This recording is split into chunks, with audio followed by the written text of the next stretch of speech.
सन्माननीय सदस्य भास्कर जाधव साहेब आणि इतर सर्व सन्माननीय सदस्यांनी जे दोन्ही 101 ची जे चर्चा उपस्थित केली त्या संदर्भामध्ये मी सर्वप्रथम भास्कर जाधव साहेब यांचं मनापासून अभिनंदन करतो आणि धन्यवाद देतो की अतिशय सकारात्मक आणि कोकणाच्या विकासाच्या दृष्टीने या सर्व चर्चेच्या दरम्यान कुठलीही राजकीय अविनेश न बाळगता आपण अतिशय सकारात्मक या ठिकाणी मुद्दे मांडले आणि राज्याच्या विकासामध्ये कोकणाचा विकास देखील आवश्यक आहे आणि कोकणाची भौगोलिक परिस्थिती आणि सर्व परिस्थिती बघून कोकणाच्या संदर्भात सातत्याने अनेक वर्षांपासून आपण तिथले सर्व प्रश्न उपस्थित करत आहात आणि या अधिवेशनात देखील एक सार्थक चर्चा आपल्यामुळे या ठिकाणी झाली त्यासाठी मी आपल्याला मनापासून धन्यवाद देतो। माननीय अध्यक्ष महोदय, माननीय भास्कर जाधव साहेबांनी वैधानिक विकास महामंडळाचा प्रश्न या ठिकाणी उपस्थित केला। मी त्यांना सांगू इच्छितो की या संदर्भामध्ये राज्य शासनाचा सातत्याने प्रयत्न सुरू आहे आणि जे इतर वैधानिक विकास महामंडळ गठीत झाले होते त्याच्या देखील मुदतवाढीचा प्रश्न आहे। राज्य शासनाने केंद्रीय गृह मंत्रालया संदर्भामध्ये वारंवार पत्रव्यवहार केलेला आहे। दर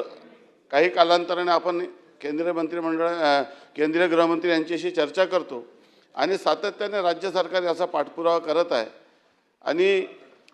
माननीय मुख्यमंत्री महोदयाशी देखील या संदर्भात चर्चा झाली की दिल्लीमध्ये सर्व जे वैधानिक विकास महामंडळाचे जे प्रश्न प्रलंबित आहे ज्याला मुदतवाढ मिळाली नाही ती मिळावी आणि त्या भागातील समतोल विकासाच्या दृष्टीने जे काही आपल्या राज्यघटनेमध्ये तरतूद आहे त्या माध्यमातून वैधानिक विकास महामंडळाची निर्मिती व्हावी। जे आहेत त्यांना मुदतवाढ आणि जे नवीन आपला जो निर्णय आपण या संदर्भात केला तो ज्याच्या संदर्भाला केंद्रातून मान्यता मिळाली नाही ते देखील करण्याच्या दृष्टीने सातत्याने पाठपुरावा सुरू आहे आणि आपण दुसरं दोन महत्त्वाचे मुद्दे जे कृषी विभागाच्या संदर्भामध्ये आणि मदत पुनर्वसन विभागाच्या संदर्भामध्ये उपस्थित केले की जे आपण जे नुकसान भरपाई होती ती शेतकऱ्यांना जे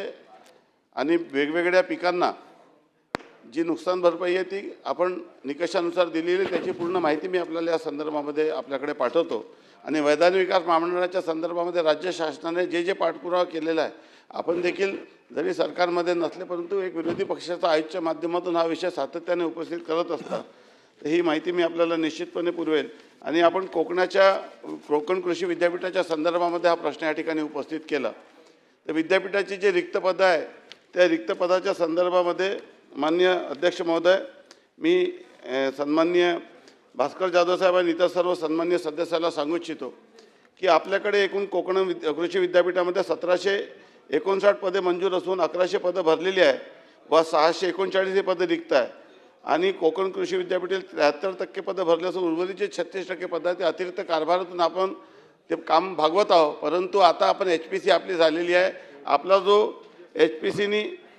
जे आकृतीबंधात देखील मंजुरी दिलेली आहे आणि पुढच्या काही दिवसामध्ये आपण हे पद भरती करून हे रिक्त पद आपण या संदर्भात भरणार आहोत। त्यासोबतच अनेक सन्मान्य सदस्यांनी या संदर्भामध्ये काही प्रश्न कृषी मदत पुनर्वसन नियोजन विभागाच्या संदर्भामध्ये उपस्थित केलेले आहे। वेगवेगळ्या विषयाच्या मंत्र्यांनी त्या संदर्भामध्ये सकारात्मक उत्तर दिलेलं आहे परंतु मी आपल्याला देखील विनंती करू इच्छितो की जे काही निर्णय अजून आपल्याला अपेक्षित असेल ज्याची चर्चा या संदर्भात झालेली किंवा वेळफार झालेला मी आपल्याला या ठिकाणी उत्तरात या संदर्भामध्ये अधिक विस्तृतपणे न सांगता जर आपण कोकणाच्या संदर्भामध्ये जे काही कृषी मदत पुनर्वसन व नियोजन विभागाच्या संदर्भामध्ये जे काही आपल्या सर्व सन्माननीय सदस्यांना अस्तित्वात असलेल्या धोरणामध्ये काही बदल आपल्याला आवश्यक वाटत असेल आपल्याला असं वाटत असेल की हे नवीन धोरण करायला पाहिजे जसं सिंधुरत्न योजना आपण यावर्षी त्याला मंजुरी दिली त्याला निधी देखील लवकरात लवकर कसं देता येईल त्या दृष्टीने देखील नियोजन विभाग सकारात्मक राहील। बांबूच्या संदर्भामध्ये आपण या संदर्भामध्ये प्रश्न उपस्थित केले ज्याचं उत्तर माननीय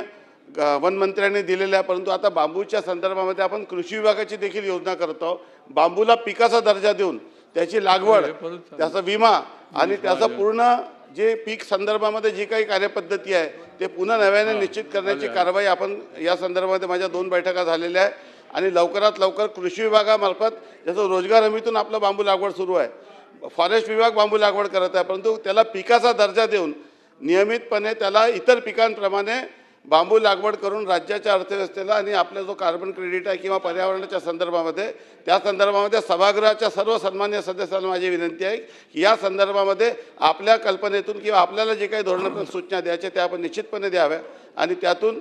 आपण जे काही राज्याच्या शेवटी विकसित महाराष्ट्र 2047चं जो नियोजन आपण केलेलं आहे, त्यामुळे सर्व महाराष्ट्राचा सर्व सेक्टरमध्ये आपल्याला विकास करायचा आहे. कृषी असो की इतर सर्व विभाग असो, या सर्व दृष्टीने आपण अतिशय महत्त्वाच्या सूचना केल्या. त्या सर्व सूचनेची नोंद आहे. आवश्यकता वाटल्यास या संदर्भामध्ये आपण जशा पद्धतीने विनंती केली, बैठक घेऊन अधिक जे काही निर्णय आपल्याला अपेक्षित आहे ते घेण्याचा निश्चितपणे प्रयत्न करू, एवढं सांगतो आणि थांबतो. धन्यवाद. जय हिंद, जय महाराष्ट्र.